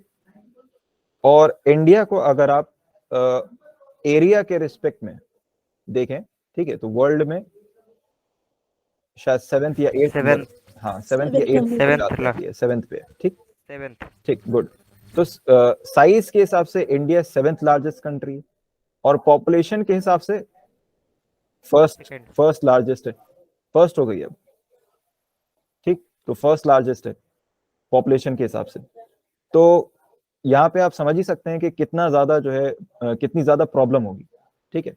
अगर आप एरिया वाइज भी देखें, एरिया वाइज भी अगर आप देखें तो जो नंबर 1 और नंबर 2 मोस्ट हम कह सकते हैं साइज के हिसाब से जो कंट्रीज हैं इनके रिस्पेक्ट में, हाँ रशिया हो गई, ठीक है, यूएस हो गया, कनाडा हो गया, ठीक है, इनके रिस्पेक्ट में जो इंडिया का एरिया है, ठीक है, वो हाफ का भी हाफ नहीं है, ठीक है, बहुत छोटा एरिया इंडिया का इनके रिस्पेक्ट में, ठीक। तो रशिया तो बहुत ही बड़ा है, ठीक। तो वहां पे क्या है, वहां पे उतनी पॉपुलेशन भी नहीं है, तो वहां पे उतनी प्रॉब्लम्स नहीं होती। बट इंडिया में आप समझ सकते हैं कि छोटे से एरिया में बहुत ज्यादा पॉपुलेशन है, तो कितनी ज्यादा प्रॉब्लम्स होंगी, ठीक है। अगर इतनी ज्यादा पॉपुलेशन हो जाती है तो सबसे बड़ी प्रॉब्लम क्या होती है, सबसे बड़ी प्रॉब्लम क्या होती है, रिसोर्सेस का मैनेजमेंट, रिसोर्सेस का मैनेजमेंट, ठीक है। उसके बाद एक प्रॉब्लम जो होती है रिसोर्सेस का मैनेजमेंट क्या है कि जैसे देखें अगर यहाँ पे कोई चीज अवेलेबल है, ठीक है, सपोज यहाँ पे कोल अवेलेबल है, ठीक है, कोल अवेलेबल है इंडिया में, तो उसका मैनेजमेंट प्रॉपर नहीं हो पाएगा, ठीक है। क्यों? क्योंकि फिर वो कोल कलेक्ट होगा और फिर वो डिस्ट्रीब्यूट किया जाएगा अलग अलग जगहों पे, और फिर वहां पे बहुत सारे लोग होंगे जो जिनको चाहिए होगा, बहुत सारे ऑर्गेनाइजेशंस हैं जिनको चाहिए होगा, गवर्नमेंट ऑर्गेनाइजेशंस है, प्राइवेट ऑर्गेनाइजेशंस है। इस तरीके से रिसोर्स जो है वो प्रॉपरली मैनेज नहीं हो पाएगा, ठीक है। क्यों? क्योंकि बहुत सारे डिपार्टमेंट्स में पहले उसको देखना पड़ेगा कौन कौन से डिपार्टमेंट को देना है, ठीक है। उसके बाद जाके लास्ट में किसी कंज्यूमर को मिलेगा, गरीब आदमी को तो बहुत ही बाद में मिलेगा, ठीक। उसके बाद रिसोर्स मैनेजमेंट के बाद अगर हम देखें एक और प्रॉब्लम क्या है, एक और प्रॉब्लम क्या है बताएं भाई। रहने के लिए घर चाहिए। गुड, वेरी गुड, स्पेस, ठीक है, स्पेस की प्रॉब्लम है, ठीक है। अगर आप किसी बड़ी सिटी में जाएं, ठीक है, दिल्ली में, या दिल्ली भी पॉपुलेटेड है काफी, ठीक है, ओल्ड दिल्ली देखें, ठीक है, या फिर बॉम्बे चले जाएं अगर, ठीक है, तो बॉम्बे में अगर आप देखें तो वहां पे छोटे छोटे घर हैं और वहां पे 1 BHK में भी लोग बहुत मुश्किल से रह रहे हैं, ठीक है। और दिल्ली, गुड़गांव वगैरह जैसी जगहें भी हैं, ठीक है, तो यहाँ पे भी 1 BHK में लोग बहुत मुश्किल से रह पाते हैं, ठीक है। बहुत ही ज्यादा पॉपुलेटेड एरियाज हैं ये सब, ठीक।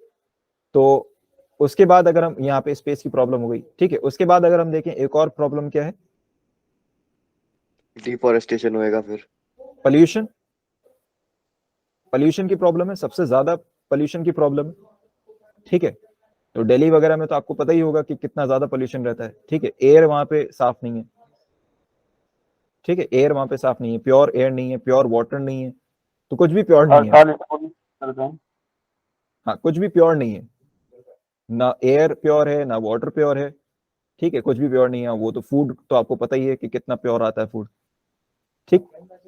तो ये सब दिक्कतें होती हैं पॉपुलेशन की वजह से, ठीक है। तो पॉपुलेशन कंट्रोल करने की इंपॉर्टेंस है, ठीक है। बट पॉपुलेशन कंट्रोल करने में दिक्कत ये है कि आप पॉपुलेशन को जबरदस्ती कंट्रोल नहीं कर सकते भाई, बात समझ रहे हैं? पॉपुलेशन को जबरदस्ती कंट्रोल नहीं किया जा सकता है, ठीक। आप डंडे मार के किसी से नहीं कह सकते कि पॉपुलेशन पे कंट्रोल करो, ठीक। अगर आप देखें तो कुछ कंट्रीज ने इसको पॉपुलेशन कंट्रोल करने के लिए कुछ कंट्रीज ने कुछ प्रोग्राम्स इंट्रोड्यूस किए हैं। जैसे चाइना का एक प्रोग्राम है, चाइना का एक प्रोग्राम है single child program, single child, ठीक है। तो उनका ये प्रोग्राम है कि एक घर में, ठीक है, एक सिंगल चाइल्ड होगा, ठीक। तो एक से ज्यादा बच्चे नहीं होंगे, ठीक है। तो ये चाइना का प्रोग्राम है और काफी जगहों पे इसी तरीके की चीजें जो है वो इंट्रोड्यूस की गई हैं पॉपुलेशन कंट्रोल करने के लिए, ठीक। बट ये सब चीजें इफेक्टिव नहीं है, लॉन्ग रन में ये सब चीजें इफेक्टिव नहीं है। क्यों? क्योंकि आप पढ़ेंगे जब हायर क्लास में आ जाएंगे कि इन सब चीजों से क्या होता है कि जो आपका एक ग्राफ होता है पॉपुलेशन का वो डिक्रीज होने लगता है। ठीक है, इन सब चीजों से क्या होता है कि जो आपकी यंगर जनरेशन है पॉपुलेशन में, वो यंगर जनरेशन तो कम हो जाती है, यंगर जनरेशन कम हो जाती है और ओल्ड जनरेशन बढ़ जाती है। तो बूढ़े लोग ज्यादा हो जाते हैं पॉपुलेशन में और जो जवान लोग हैं वो कम हो जाते हैं। ठीक है, तो ये सारे जो मेथड है तो ये इफेक्टिव नहीं है। ठीक, और सबसे ज्यादा इफेक्टिव जो चीज है पॉपुलेशन कंट्रोल में दैट इज कॉन्ट्रासेप्शन। ठीक है, जो कॉन्ट्रासेप्शन के मेथड्स हैं वही सबसे ज्यादा इफेक्टिव है और ये सब चीजें कोई इफेक्टिव उतनी है नहीं। ठीक, और भी इंडिया में भी कुछ ऐसे प्रोग्राम्स जो है वो इंट्रोड्यूस किए गए हैं कि जबरदस्ती जो है लोगों को पकड़ के जो है उनमें सर्जिकली जो है रिमूवल करवाया गया है। ठीक है, बट वो भी सब चीजें जो है फिर बैन कर दी गई थी क्योंकि वो ह्यूमन राइट्स के खिलाफ थी वो सब चीजें। ठीक है, खैर देखें कॉन्ट्रासेप्शन की अगर हम बात करें तो फर्स्ट मैंने बताया था यहाँ पे अलग अलग मेथड्स हैं कॉन्ट्रासेप्शन के। फर्स्ट मेथड जो हमारा क्या है, बैरियर मेथड। बैरियर मेथड में क्या होता है, बैरियर मेथड में क्या होता है, हमारे पास कुछ फिजिकल डिवाइसेस होती हैं। ठीक है, फिजिकल डिवाइसेस हैं जिनको हम यूज करते हैं एक बैरियर क्रिएट करने के लिए। किसके बीच में, स्पर्म्स और ओवम के बीच में। ठीक, तो यहाँ पे वही चीज है कि physical devices that prevent entry of sperms into the female genital tract. और एग्जाम्पल इसका क्या है, बहुत कॉमन एग्जाम्पल है कॉन्डम्स। ठीक, सो कॉन्डम्स जो है these are the most commonly used and effective contraceptive method. और इनके बारे में खास बात क्या है, ठीक है, ये इंपॉर्टेंट है, इसको याद रखिएगा क्या, कि इट प्रोटेक्ट्स फ्रॉम एसटीडीज। ठीक, एसटीडी से प्रोटेक्ट करता है। ठीक, नेक्स्ट क्या है, ओसीपी। ओसीपी ये भी एक बहुत कॉमनली यूज्ड मेथड है कॉन्ट्रासेप्शन का। ओसीपी क्या होता है, oral contraceptive pills. Oral contraceptive pills. Pills क्या होती हैं भाई, कोई बताएगा पिल्स क्या होती हैं?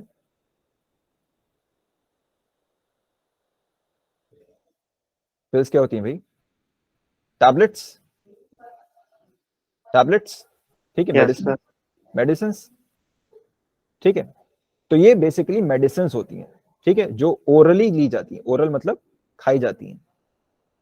ठीक है, तो इनको ओरली कंज्यूम किया जा सकता है। ठीक है, तो ये ओरल पिल्स होती हैं, वेजाइनल पिल्स होती हैं। ठीक है, अलग अलग तरीके की ये पिल्स होती हैं। ठीक है, कुछ इसमें पिल्स होती हैं जिनमें क्या होता है, फीमेल हार्मोन्स होते हैं। ठीक है, कुछ में क्या होता है कि सिंगल हार्मोन होता है, सिंगल हार्मोन होता है। फीमेल हार्मोन्स कौन कौन से होते हैं भाई? Estrogen and progesterone. ठीक, ठीक है, आवाज आपकी थोड़ी सी कट रही है। Estrogen and progesterone. ठीक, तो सिंगल हार्मोन का क्या मतलब है कि इन दोनों में से कोई एक मौजूद होगा, या तो प्रोजेस्टेरोन होगा या फिर एस्ट्रोजन होगा, इन दोनों में से कोई एक होगा। और कुछ होती हैं पिल्स जो कि कंबाइंड पिल्स होती हैं, कंबाइंड पिल्स होती हैं। कंबाइंड पिल्स में क्या होता है, कंबाइंड पिल्स में क्या होता है, दोनों हार्मोन्स मौजूद होते हैं, प्रोजेस्टेरोन भी होता है और एस्ट्रोजन भी होता है। ठीक, तो इन हार्मोन्स की वजह से क्या होता है कि ये जब आप टैबलेट्स कंज्यूम करते हैं जिनमें ये हार्मोन्स होते हैं, तो उसकी वजह से जो फीमेल बॉडी में जो हार्मोन्स होते हैं वो डिस्टर्ब हो जाते हैं। ठीक, अगर वो डिस्टर्ब हो गए तो मेंस्ट्रुअल साइकिल के दौरान जो है, मेंस्ट्रुअल साइकिल के दौरान हार्मोन्स का अलग जो है ग्राफ एक बनता है। कोई हार्मोन कभी उसके लेवल बढ़ जाते हैं, कभी किसी के घट जाते हैं। ठीक, तो ये जो लेवल्स जो है इंक्रीज डिक्रीज होते हैं, इसी की वजह से ओव्यूलेशन होता है।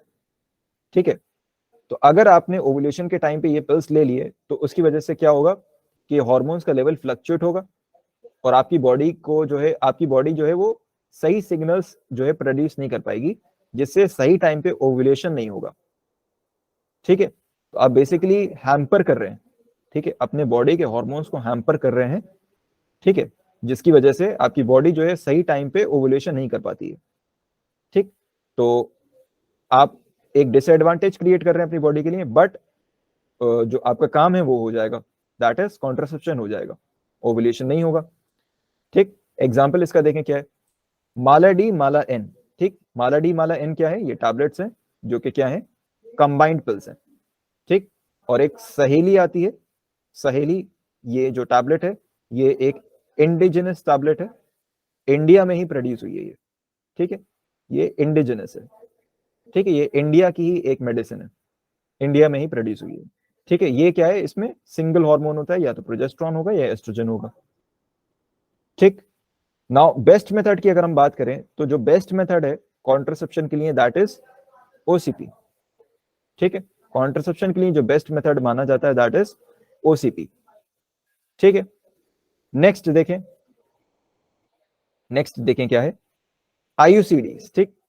आईयूसीडीज क्या है, आईयूसीडीज बेसिकली कुछ डिवाइसेस होती हैं, ठीक है, इंट्रा यूट्राइन कॉन्ट्रासेप्टिव डिवाइसेस, ठीक है, इंट्रा यूट्राइन कॉन्ट्रासेप्टिव डिवाइसेस। ये डिवाइसेस क्या करती हैं, ये डिवाइसेस क्या करती हैं कि इनको यूट्रस में इंस्टॉल किया जाता है, यूट्रस में इंस्टॉल किया जाता है, ठीक है। और ये डिवाइसेस यूट्रस में जब इनको पुट किया जाता है तो फिर ये यूट्रस में जाके क्या करती हैं, यूट्रस में स्पर्म्स की मोबिलिटी को रिड्यूस कर देती हैं, ठीक है, स्पर्म्स की मोबिलिटी को रिड्यूस कर देती है, ठीक है। और कई बार क्या हो सकता है कि स्पर्म्स को किल भी कर दें, स्पर्म्स को किल भी कर दें, ठीक। ये किसकी बनी होती हैं, these devices are made up of copper, plastic या स्टेनलेस स्टील, ठीक।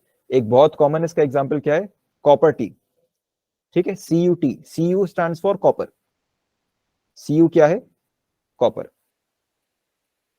ठीक। तो कॉपर टी, CUT, ये क्या है, it is inserted by a trained doctor, ठीक है, कोई ट्रेन्ड डॉक्टर हो वही इसको इंसर्ट कर सकता है और इसको रिमूव भी किया जा सकता है, ठीक। ऐसा नहीं है कि एक बार इंसर्ट कर दिया हमेशा रहेगा, नहीं, ये रिमूव भी किया जा सकता है, ठीक है, बट इसमें एक ट्रेन्ड डॉक्टर की जरूरत है, ठीक है। ये इंडिविजुअली कोई ह्यूमन नहीं कर सकता, ठीक है, मतलब इंडिविजुअली कोई लेमैन नहीं कर सकता, ठीक है, इसमें एक आपको ट्रेन्ड डॉक्टर की जरूरत पड़ती है। जो बैरियर मेथड्स हम ऊपर डिस्कस कर रहे थे, यहाँ पे ट्रेन्ड डॉक्टर की जरूरत नहीं है, ठीक है, ये कोई भी इंडिविजुअल खुद सेल्फ यूज कर सकता है, इसमें कोई एक्सपर्टीज की जरूरत नहीं है, ठीक है। नेक्स्ट इसमें क्या है, स्टेरिलाइजेशन मेथड या सर्जिकल रिमूवल मेथड, ठीक है। तो कुछ मेथड्स होते हैं जो कि क्या होते हैं, सर्जिकल मेथड्स होते हैं, ठीक है, इन्हीं को हम क्या कहते हैं, स्टेरिलाइजेशन। स्टेरिलाइजेशन क्या करता है, स्टेरिलाइजेशन क्या करता है, इंडिविजुअल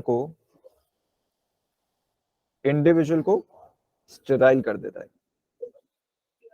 ठीक, स्टेराइल कर देता है मतलब अब जो इंडिविजुअल है वो इनकेपेबल है ऑफ फर्टिलाइजेशन, इनकेपेबल हो जाएगा ऑफ फर्टिलाइजेशन, मतलब अब वो फर्टिलाइजेशन नहीं कर सकता, ठीक है, जो भी इंडिविजुअल है मेल या फीमेल अब वो फर्दर फर्टिलाइजेशन नहीं कर सकता, ठीक है। और ये किस तरीके से किया जाता है, इसके दो तरीके हैं, ठीक है, स्टेरिलाइजेशन के या सर्जिकल रिमूवल के दो तरीके हैं, एक होता है वेसिक्टमी और एक होता है ट्यूबेक्टमी। तो वेसिक्टमी और ट्यूबेक्टमी, ठीक है, आप नाम से याद रख सकते हैं, ठीक है, वेस, ठीक है, वास्ट डिफरेंस, वेस स्टैंड्स फॉर वास्ट डिफरेंस, और tube stands for fallopian tube,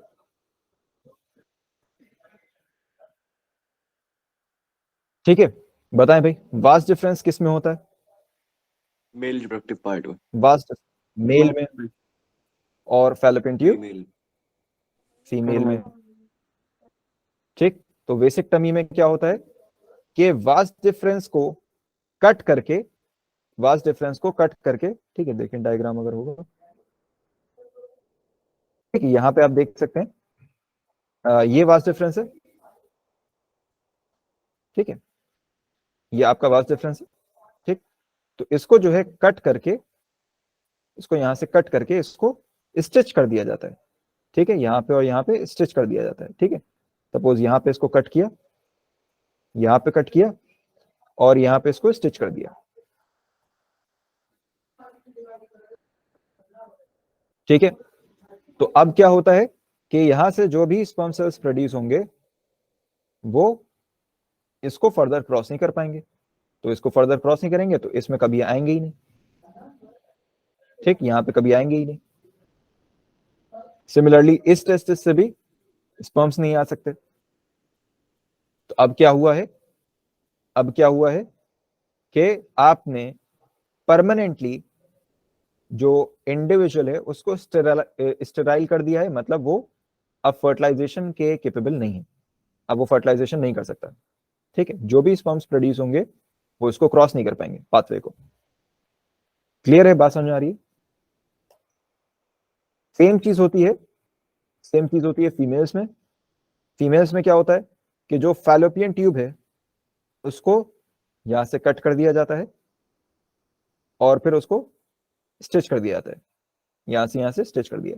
तो अब जो ओवरी प्रोड्यूस होगी वो यूट्रस में नहीं आ सकती, ठीक, जो ओवरी प्रोड्यूस होगी वो यूट्रस में नहीं आ सकती, ठीक है। तो अब जो फीमेल है वो क्या हो गई, स्टेराइल। तो स्टेराइल फीमेल अगर है तो फिर वो कभी भी फर्दर लाइफ में फर्टिलाइजेशन नहीं कर सकती। क्लियर है भाई, ये बात क्लियर है? Yes sir. अब इसमें देखें ये रिमूवल तो किया जा रहा है, बट अगर आप कभी चाहें, ठीक है, अगर कोई इंडिविजुअल चाहे कि वो सर्जिकल रिमूवल के बाद दोबारा से अगर वो फर्टाइल होना चाहे, क्योंकि अब तो सर्जिकल रिमूवल हो गया तो वो इनफर्टाइल हो गया, अब वो दोबारा से अगर फर्टाइल होना चाहे, ठीक है, तो मतलब वो क्या कहेगा डॉक्टर के पास जाके कि डॉक्टर ऐसा करें कि ये जो स्टिच किया है ये स्टिच खोल दें और इन दोनों को ज्वाइन कर दें, ठीक है। तो ये पॉसिबल नहीं है, ठीक, ये पॉसिबल नहीं है। तो इसलिए ये जो सर्जिकल रिमूवल का जो प्रोसेस है ये क्या होता है, परमानेंट होता है, ठीक। सर्जिकल रिमूवल का जो प्रोसेस है ये क्या होता है, परमानेंट होता है। क्लियर है भाई, बात समझ आ गई? ठीक, एक परमानेंट प्रोसेस है, तो ये रिवर्स नहीं हो सकता, ठीक है। बट अगर हम इसकी बात करें तो सर्जिकल रिमूवल जो है वो 100% गारंटी देता है फॉर कॉन्ट्रासेप्शन, 100% गारंटी है, ठीक है भाई। बात आप समझ ही रहे हैं कि जब आपने सर्जिकली रिमूव कर दिया ये पार्ट, जब आपने ये पार्ट इतना सर्जिकली रिमूव कर दिया तो ओवरी यहाँ पे कैसे आएगी, ठीक। सिमिलरली जब आपने सर्जिकली यहाँ पे रिमूव कर दिया तो स्पर्म सेल्स यहाँ पे कैसे आएंगे, ठीक। तो जब ये प्रोडक्शन ही नहीं होगा, यहाँ पे पाथवे आपने बीच में से हटा दिया, तो फिर जाहिर सी बात है कि 100% प्रोटेक्शन हो गया, ठीक। तो ये 100% प्रोटेक्शन प्रोवाइड करता है फॉर कॉन्ट्रासेप्शन, ठीक। सर बताएं। सर फिर मेंस्ट्रुअल साइकिल भी नहीं होगा? नहीं, मेंस्ट्रुअल साइकिल तो होगा, वो क्यों नहीं होगा, ओवरी तो क्योंकि प्रोड्यूस होगी ना, सॉरी ओवम तो प्रोड्यूस होगा ना, ये थोड़ी कहा गया कि ओवम प्रोड्यूस नहीं होगा, प्रोड्यूस वहां पर होगा, ओवम प्रोड्यूस होगा, ठीक है, लेकिन वो डीजनरेट हो जाएगा, ठीक है, फैलोपियन ट्यूब में ही डीजनरेट हो जाएगा वो, ठीक है। और उसके प्रोसीजर्स होते हैं बॉडी में ही कि फिर वो ब्लड में जो है वो क्या कहते हैं, ब्लड फ्लो में चला जाता है और फिर वहीं से फिर एक्सक्रीट आउट हो जाता है वो, ठीक है। यही सेम केस स्पर्म सेल्स के साथ भी होता है कि स्पर्म सेल्स फिर जो है आपके जो डीजनरेट हो जाते हैं स्पर्म सेल्स बॉडी में ही, वो ब्लड फ्लो में रह जाते हैं, ब्लड फ्लो में इंक्लूड हो जाते हैं और फिर ब्लड से ही वो एक्सक्रीट आउट हो जाते हैं, ब्लड के फिल्टर होने के बाद एक्सक्रीट आउट हो जाते हैं बॉडी से, ठीक है। बट ऐसा नहीं है कि उसमें मेंस्ट्रुअल साइकिल नहीं होगी, ठीक है, मेंस्ट्रुअल साइकिल तो होगी क्योंकि ओवरी रिमूव नहीं की गई है, ठीक है, यूट्रस रिमूव नहीं किया गया, वो सब वही है, सिर्फ फैलोपियन ट्यूब को कट किया गया, उसका एक पार्ट कट किया गया, ठीक है। क्लियर है भाई? Yes sir. चलिए बताइए, यहाँ पे तो आपका ये चैप्टर कंप्लीट हो गया है, किसी को कोई डाउट हो तो बताएं,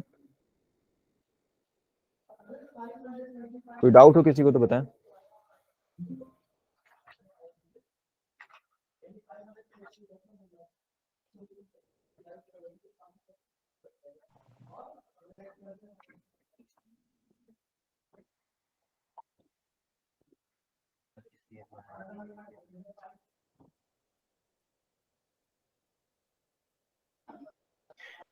ठीक है, चलिए। अच्छा, एक क्वेश्चन बताइए, एक क्वेश्चन बताइए।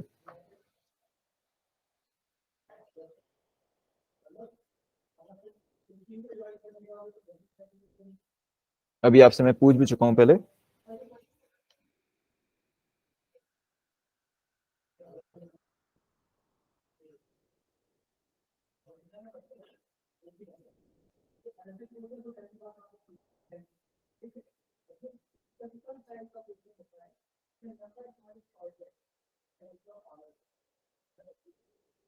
ठीक, each pollen grain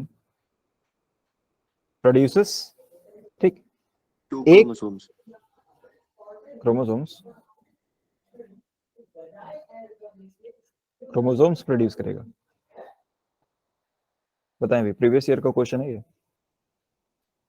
हर पॉलिन ग्रेन क्या प्रोड्यूस करेगा?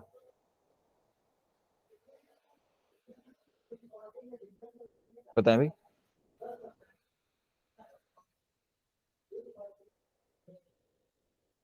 2 chromosomes. क्रोमोसोम्स क्रोमोसोम्स प्रोड्यूस होंगे।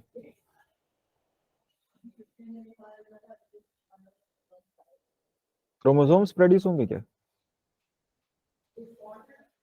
क्रोमोसोम्स प्रोड्यूस होंगे, गैमेट्स प्रोड्यूस होंगे? 2 male gamete. गुड, ठीक है। तो 2 मेल गैमेट्स प्रोड्यूस होंगे, ठीक है, क्रोमोसोम्स नहीं होंगे। क्रोमोसोम्स तो उसके अंदर आ जाएंगे। अच्छा, डाइवर्सिटी कितने लोगों ने नहीं पढ़ा है? मेरे ख्याल से ज्यादातर ने नहीं पढ़ा होगा। नहीं पढ़ा। नहीं पढ़ा है ना, चलिए ठीक है, उसका क्वेश्चन अभी नहीं पूछ रहे। अच्छा, प्लेसेंटा की अगर क्वेश्चन पूछे, so placenta is responsible for, placenta is responsible for, ठीक है, ये एक आपका क्वेश्चन है। इसके ऑप्शंस हैं, बताएं जरा क्या सही होगा। Transport of oxygen, excretion, then transport of glucose,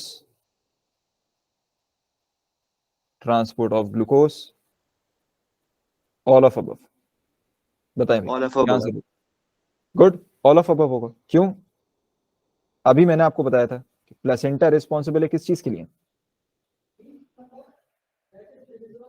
किस चीज के लिए? न्यूट्रिशन। और न्यूट्रिशन में क्या आ गया? ग्लूकोज।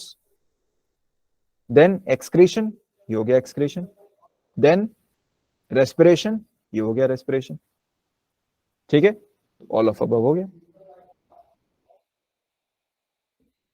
ठीक, ये आपका 17-18 का क्वेश्चन है। ठीक है, एक और क्वेश्चन है। ठीक है, देखिए भाई, बहुत सिंपल सिंपल क्वेश्चन आते हैं। Anther consist of,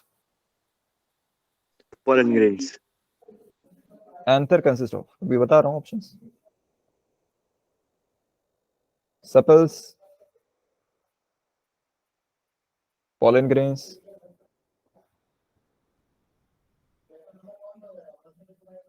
ovule, carpel। Pollen grain. pollen grain, ठीक है, जाहिर सी बात है pollen grain होगा। बाकी सब जो है पार्ट नहीं है मेल रिप्रोडक्टिव सिस्टम के।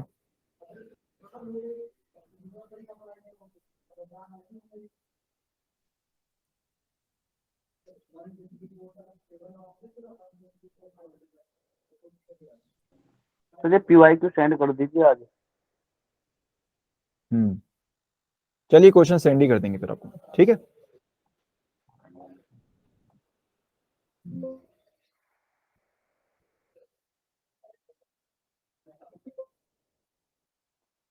आज की क्लास में कोई डाउट हो तो बताएं।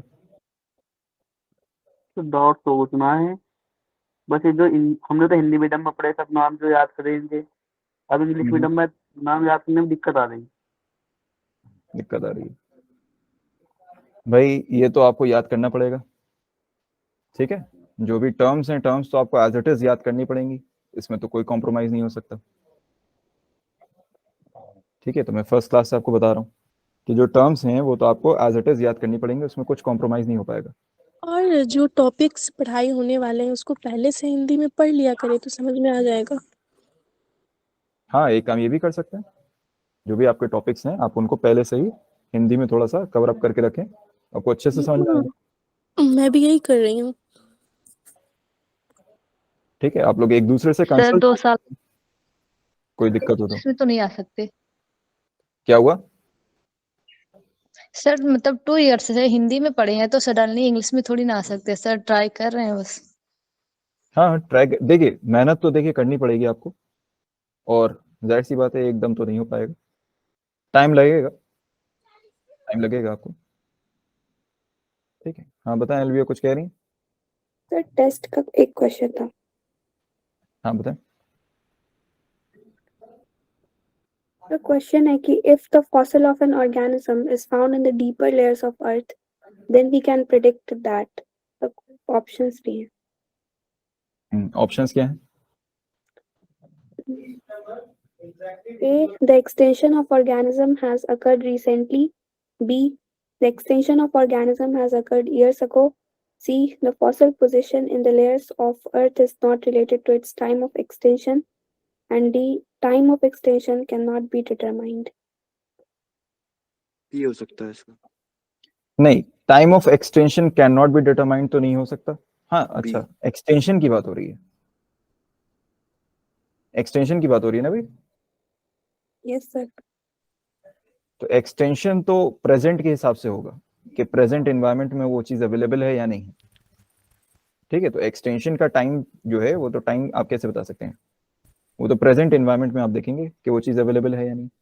जो फॉसिल आपको ऑब्टेन होता है, आप उस फॉसिल की एज बता सकते हैं, ठीक है। कार्बन डेटिंग मेथड्स के थ्रू फॉसिल की एज बता सकते हैं कि वो कितना पुराना है, ठीक है। एक्सटेंशन उसका हाइपोथेटिकल टर्म्स बताया जा सकता है, एग्जैक्टली उसकी डेट नहीं बताई जा सकती। सेकंड ऑप्शन आपका क्या था? सेकंड ऑप्शन क्या था? The extinction of organism has occurred years ago. Extension has occurred years ago, Yes. ठीक है। फर्स्ट क्या था? The extinction of organism has occurred recently.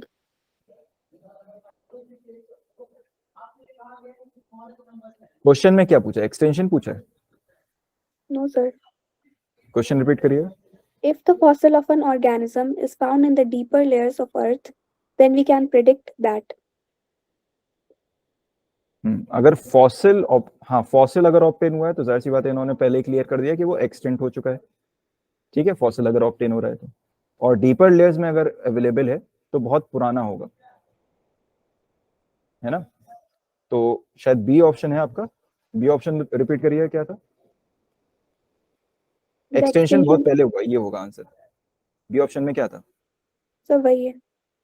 वही है ना, हाँ तो वही होगा, ठीक है, सर क्योंकि वही पहली कहते पर वो गलत था वो आंसर। सही क्या था? सर ए। ए में क्या है? The extinction of organism has occurred recently. Extension has occurred recently. चलिए मैं इसको एक और बार देख लूंगा, ठीक है, देख के बताता हूँ क्या चीज है, ठीक है। बट जिस हिसाब से उसकी लैंग्वेज है वो वही लग रहा है, बी ही ऑप्शन होगा उसका, ठीक है। और कोई डाउट किसी का? फिर नेक्स्ट चैप्टर कौन सा कराओगे? नेक्स्ट चैप्टर में सोच रहा हूँ आपका डाइवर्सिटी कराऊं, ठीक है, क्योंकि डाइवर्सिटी एक बड़ा चैप्टर है, डाइवर्सिटी एक बड़ा चैप्टर है जो अभी आप लोगों में से काफी लोगों ने पढ़ा नहीं है, और उसको कवर अप करवाने में भी टाइम लगेगा। सर रमजान सिलेबस हो जाएगा अपना? रमजान में क्या सिलेबस पूरा? Yes sir. हाँ भाई हो जाएगा, आप अपने ऑफिस में कहिए, हारून भाई हैं, हारून भाई से कहिए रोज क्लासेस लगवा दें। सर उसके बाद होगी तो नहीं है कच्चे एग्जाम का पेपर जल्दी है।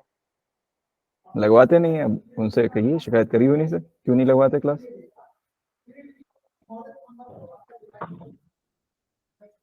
ठीक है भाई, सिलेबस की Yes, फिक्र sir. ना करिए, सिलेबस आपका पूरा कंप्लीट हो जाएगा। बाकी भी क्लासेस हैं उसके हिसाब से सब मैनेज करना होता है, ठीक है। क्लासेस आपकी लगेंगी, सिलेबस आपका कंप्लीट करवा दिया जाएगा, ठीक है। सिलेबस की फिक्र ना करें। और कोई डाउट हो तो बताएं।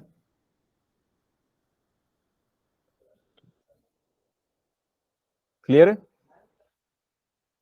ठीक है, तो आज की क्लास एंड कर रहे हैं यहीं पे, लीव कर सकते हैं फिर आप लोग। अस्सलाम वालेकुम सर। वालेकुम सलाम, वालेकुम सलाम, अस्सलाम वालेकुम सर। वालेकुम सलाम, सलाम सर। Assalamu alaikum.